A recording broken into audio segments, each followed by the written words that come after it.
everybody! Welcome to another Disney movie review. Happy New Year! Today I will be reviewing George of the Jungle 2, 2003, when Disney released George of the Jungle 2 straight to DVD in 2003. They faced the massive hurdle of replacing the charismatic Brendan Fraser, who had made the 1997 original such a hit. Rather than hiding this fact, the movie leans into it with fourth wall breaking humor, resulting in a sequel that is significantly goofier and cheaper than the original, yet super surprisingly charming for its intended young audience. The story picks up 5 years after the first film. George and Ursula are happily married in the jungle and raising their son, George Jr.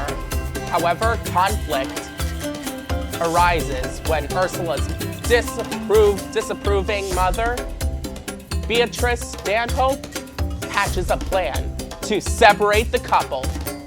She teams up with Ursula's ex-fiancé, Lyle Van D. Groot, to hypnotize Ursula and drag her back to civilization, accompanied by his animal friends, Abe, Tukey, the toucan, and Shep, the elephant. George must leave the jungle and head to Las Vegas to rescue his family. The most jarring aspect of the film is the recasting of the two leads. Christopher Showerman steps into the role of George, replacing Brendan Fraser, while Julie Benz takes over for Leslie Mann. As Ursula, Showerman does a decent impression of Fraser's mannerism, but naturally lacks the effortless comedic timing of the original star.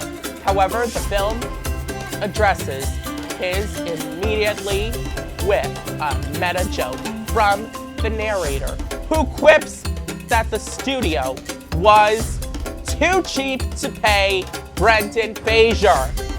Fortunately, Thomas Hayden Church returns as the villainous Lyle, providing the strongest continuity and the funniest moments alongside John Cleese, who returns to voice the witty, intellectual Ape. The film's saving grace is that it never takes itself too seriously. It knows it is a direct-to-video sequel and constantly winks at the audience. The narrator is practically a main character, often arguing with the cast and mocking plot holes in real time.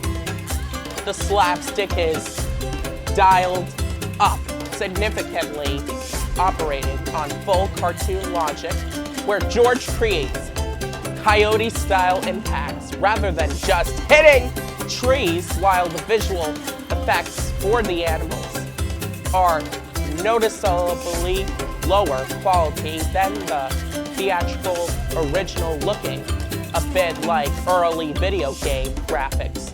The energy remains high throughout. Ultimately, George of the Jungle 2 is a serviceable babysitter movie.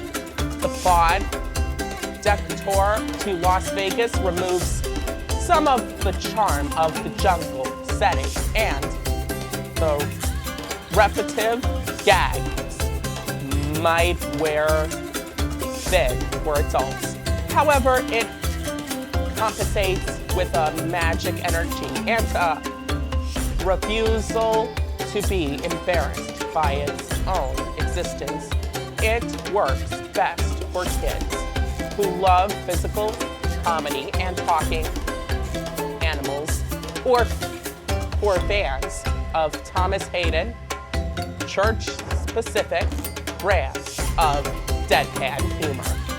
What are your thoughts on the movie George of the Jungle 2? Let me know in the comments below. Remember to keep the magic of Disney with you.